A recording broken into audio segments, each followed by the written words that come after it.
મિત્રો, આજે આપણે વાત કરશી લેપટોપ ખરીદ સહાય યોજના વિશે, જેમાં લેપટોપ ખરીદવા માટે તમને સરકાર દ્વારા 25,000 રૂપિયાની નાણાકીય સહાય આપવામાં આવે છે.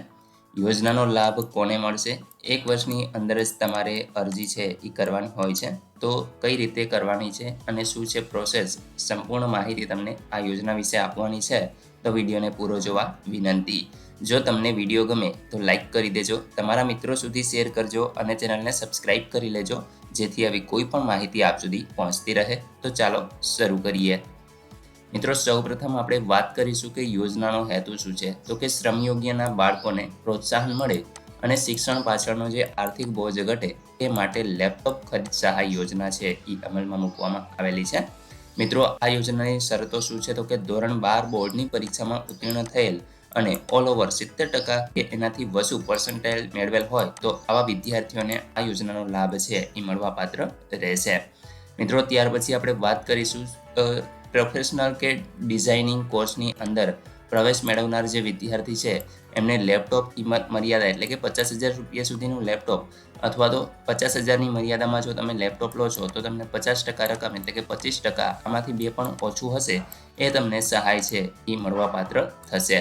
ત્યાર પછી મિત્રો, જે વિદ્યાર્થીઓના વાલી ગુજરાત રાજ્યમાં આવેલ કારખાના અથવા તો સંસ્થામાં કામ કરતા હોય તેમના દ્વારા સંબંધિત વાલીનો છેલ્લા 1 વર્ષથી લેબર વેલફેર ફંડ અત્રેની કચેરી ખાતે ભરવામાં આવતો હોય તેમના બાળકોને જ આ યોજનાનો લાભ છે એ મળવાપાત્ર રહેશે.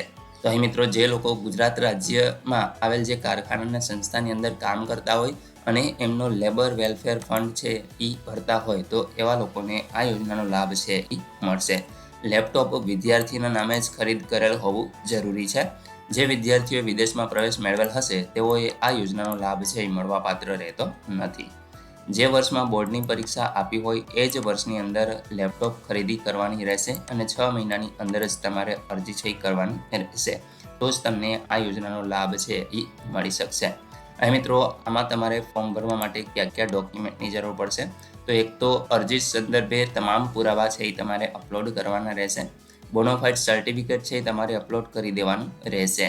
તો મિત્રો, આટલી વસ્તુ છે એ તમારે અહીં રજૂ કરી અને અપલોડ કરી દેવાની છે. ત્યાર પછી તમને લેપટોપ માટે છે એ કોલ આવશે. તમારી અરજી જ્યારે પણ મંજૂર થશે ત્યારે મિત્રો તમારે છે એ તમામ ડોક્યુમેન્ટ સાથે અને લેપટોપના પાકા બિલ સાથે છે એ રજૂ કરવાની રહેશે તમામ માહિતી. ત્યાર પછી જ તમને સહાય છે એ ખાતાની અંદર જમા કરી દેવામાં આવશે.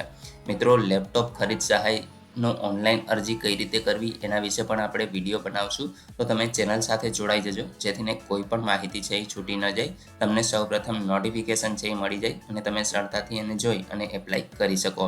આશા રાખું છું કે તમને આ વિડીયો ગમશે. લાઈક કરજો, તમારા મિત્રો સુધી શેર કરજો.